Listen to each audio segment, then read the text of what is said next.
अस्सलाम वालेकुम, कैसे हैं आप सब। आज मैं लेकर आई हूँ आटे से बिस्किट। बहुत ही मज़ेदार और आसानी से बनने वाले, बिना किसी मेहनत के और बिना किसी ओवन के। तो ये घर में कैसे तैयार होंगे आपको स्टेप बाय स्टेप एक एक चीज़ बताऊँगी। इसके लिए मेरी वीडियो अंत तक लाजमी देखिएगा।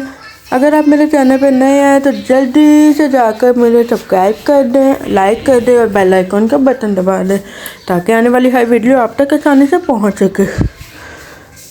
तो यहाँ पर मैंने बॉल लिया है, इसके ऊपर चांदी रख दी है। चांदी के बाद इसमें घर में मौजूद ऑयल कोई भी आता है, तो जब मैंने यहाँ पे गंदम का आटा यूज़ किया है।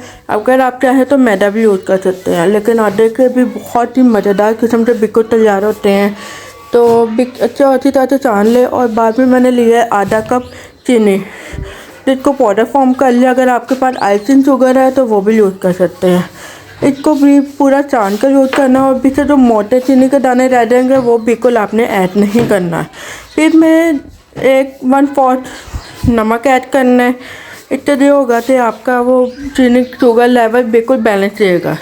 इसको अच्छी तरह से मिक्स कर लें ताकि सारे फ्लेवर आपस में रल मिल जाए।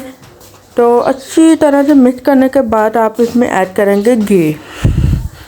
यहाँ पे मैंने घी लिया, आपने ऑयल यूज़ बिल्कुल नहीं करना। आप या तो घी यूज़ कर लें या फिर मक्खन यूज़ कर लें। तो यहाँ पे मैंने घी को नॉर्मल करके तो वो डालूँगी थोड़ा थोड़ा करके और इसको मिक्स करूँगी। अगर आपको लगे आपका घी कम है तो आप इसमें थोड़ा सा घी और ऐड कर सकते हैं। अगर आपका घी ज़्यादा लगे तो आप थोड़ा सा आटा मज़ीद ऐड कर सकते हैं, ज़्यादा नहीं थोड़ा सा। तो ये मेरा बिल्कुल बैलेंस वाला सिस्टम आपको बता रही हूँ। तो हाफ़ कप आपने घी लेना है, उसको थोड़ा थोड़ा करके अंदर डाल के मिक्स करना है और मिक्स करने के बाद इसको हाथों की मदद से अच्छी तरह से गूंद लेना है। ये देखें हमारा ये मिक्सचर बिल्कुल तैयार हो गया। मिक्स करने के बाद अब दूसरी तरफ मैंने 3 से 4 चम्मच से दूध लिया है। दूध में मैं हाफ़ चम्मच चीनी डालूँगी और इसको मिक्स कर लूँगी। इसे थोड़ी देर पहले मैं चीनी डाल के जो इसलिए रखूँगी तो जो मोटे मोटे दाने चीनी के हो जाएंगे वो अच्छी तरह से मिक्स हो जाएंगे, नरम हो जाएंगे और एंड पर बिल्कुल मिक्स हो जाएंगे। अगर आपको ये चीज़ पसंद नहीं है तो आप अंडे का भी इस्तेमाल कर सकते हैं बिस्किट के ऊपर कलर देने के लिए। यहाँ पे मैंने पिज़्ज़ा प्लेट ली है, इसको घी के जरिए अच्छी तरह से ग्रिल कर लिया है। अगर आप चाहें तो पतीले का ढक्कन भी ले सकते हैं, स्टील का ढक्कन जो हर घर में मौजूद होता है। मेरे पास ये पिज़्ज़ा प्लेट मौजूद थी, मैं इसी में तैयार कर रही हूँ। तो ये देखें मैं इसको गोल शेप दे रही हूँ। आप चाहें तो जो मर्जी शेप दे सकते हैं, ये आपकी अपनी मर्जी है। ये देखें शानदार सा गोल शेप दे दें, अच्छी तरह से बैलेंस कर लें सबको। जो किनारे खुले हैं वो भी थोड़ा सा बैलेंस कर लें और इसको चूड़ी की मदद से अच्छी तरह से प्यारा सा डिज़ाइन दे लें। तो ये देखें डिज़ाइन से जो होगा तो आपके बिल्कुल शानदार किस्म से तैयार हो जाएंगे और आपको खाने में और भी मज़ा आएगा। तो ये देखें हमारा बिस्किट तैयार हो गए। ज़रूरी नहीं आपने गोल शेप देनी है, आप जो मर्जी शेप दे सकते हैं, गोल भी दे सकते हैं, चौरस भी दे सकते हैं। अगर आपके पास शेपर पड़े हैं या मौजूद है सांचे के शेपर तो आप उससे जरिए भी बिस्किट को शेप दे सकते हैं। तो यहाँ पे मैंने चौरस शेप दे रही हूँ। ये देखें बहुत ही आसान है, बहुत ज़्यादा आसान है, आसानी से बन जाता है। और चूड़ी की मदद से इसको डिज़ाइन दे दूँगी मैं।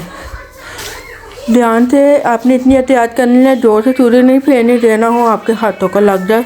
तो सॉफ्ट हाथों से थोड़ा थोड़ा चूड़ी का डिज़ाइन दे देंगे। इसी तरह के मैं सारे बिस्किट तैयार कर लूँगी। और यहाँ पे मैंने ब्रश ली है, ब्रश से जरिए इसको दूध का मेरा सारा लगा दूँगी ताकि इसको प्यारा सा कलर आ जाए। ये ब्रश आसानी से $1 शॉप से मिल जाता है, आप आसानी से इसे ले भी सकते हैं। तो ये लगाने के बाद इसमें फिर मैं बादामों की गार्निशिंग करूँगी। इससे जो होगा तो हमारे बिस्किट और भी ज़्यादा खूबसूरत लगेंगे और खाने का अलग मज़ा आएगा। और यहाँ पे मैंने दूसरी साइड पे एक पतीला लिया है, आप कढ़ाई भी ले सकते हैं। जो कढ़ाई ज़रूरी नहीं है परफेक्ट वाली साइज कढ़ाई हो, कोई ख़राब कढ़ाई भी हो तो आप उसको भी ओवन के तौर पर इस्तेमाल कर सकते हैं। तो यहाँ पे 5 मिनट तेज आंच करके मैंने इसे फुल ऑन गर्म कर लिया था। बिस्किट रखने के बाद इसे 20 मिनट के लिए हल्की आंच पर इसे पकाऊंगी। और ये देखिए 20 मिनट के बाद कितने अच्छे बिस्किट तैयार हो गए हैं। इतने शानदार किस्म से आपको उतना नरम लगेगा, लेकिन ये नरम कोई नहीं है। जब आप इसको निकालोगे तो ठंडे होंगे तो बिल्कुल हल्का और बिल्कुल क्रिस्पी किस्म से बिल्कुल आपके तैयार हो गए होंगे। और ये देखें मज़ेदार किस्म के मैंने इसको हर तरह की शेप दी थी, गोल चकोर और ये देखे हार्ट वाले, इतने प्यारे लगते हैं ये बिस्किट। और लेकिन जाने बिल्कुल बेकरी स्टाइल के बिल्कुल डिफरेंट और बहुत मज़ेदार किस्म के बिस्किट तैयार होंगे। तो उम्मीद करती हूँ आज की रेसिपी आपको पसंद आएगी। इसके साथ मुझे लाइक सब्सक्राइब और कमेंट करना ना भूलिएगा और अपने प्यारों के साथ लाजमी शेयर कीजिएगा ताकि उनको भी सीखने में आसानी हो और उनसे भी हेल्प हो सके। तो मुझे दुआ में लाजमी याद रखिएगा। बहुत शुक्रिया। अल्लाह हाफिज़।